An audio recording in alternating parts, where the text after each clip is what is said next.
अजय उसमें होया कुछ नहीं ना, अजय थाने भी नहीं लेके गया, अजय तक कोसार और बनी काला थाने तक भी नहीं पहुंचा। कहने मुल्क में खाना जंगी लग जाएगी और ऐसे हो जाएगा वैसे हो जाएगा। मैं कहा 40,000 बंदे पाकिस्तान की जेल में भर के, क़यादत तो लेके कारकुन तक, अमीर तो लेके गरीब तक, सारे कारकुन बंद करके क्या उन्होंने जनाब की प्रोग्राम में रात के अंधेरे में भी American ambassador, Russian ambassador, Chinese ambassador फला जनाब सारे आए। उन्होंने कहा जनाब इतनी बड़ी स्ट्रीट पावर है, साढ़े ना रल जाओ, असी तुम्हारी आवाज भी उठावांगे, ह्यूमन राइट्स की आवाज उठाएगी, बैनुल अक़वामी मीडिया भी तुम्हें दिखाएगा, आ जाओ साढ़े ना रल जाओ, असी जनाब इस मुल्क के अंदर तुम्हें पावर बनावांगे। असी क्या चलिया तुसी क्यों आयो? उन्होंने कहा जनाब पाकिस्तान के अंदर जनाब तुम्हें उत्ते लेके आवांगे, तुसी साढ़े ना रल जाओ। साढ़े बाबा जी आख्या मर ही जाऊं जो इस दर से जाऊं 2 कदम, क्या बचे बीमारे गम कुर्बे मसीहा छोड़कर।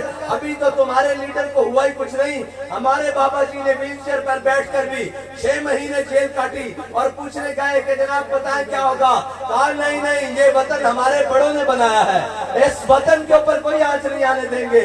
अभी तो तुम्हारे लीडर को हुआ ही कुछ नहीं, कहते मुल्क में खाना जंगी हो गए। मैं क्या मुल्क के खाना जंगी ता होगी तो सारे लपैक गले मर जाएंगे। साढ़े कीने इस वतन नाल कोई पहली अख नहीं देख सकता।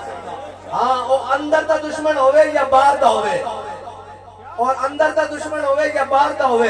मैं कह जे ये सारे जड़े गन्ना लेके खलोते ना, ये भी विक गया तो साडा नारा भी काफी है कुफर वास्ते।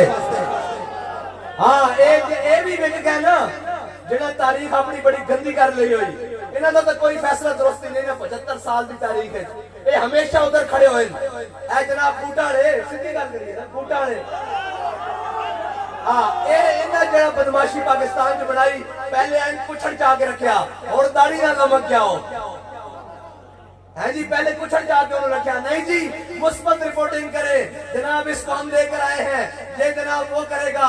मैंने कहा ना तुम हमें यूं सदमे देते है जी, ना हम यूं फरियाद करते है जी, ना यूं राज खुलते सरबस्ता, ना यूं रसवाइयां होती।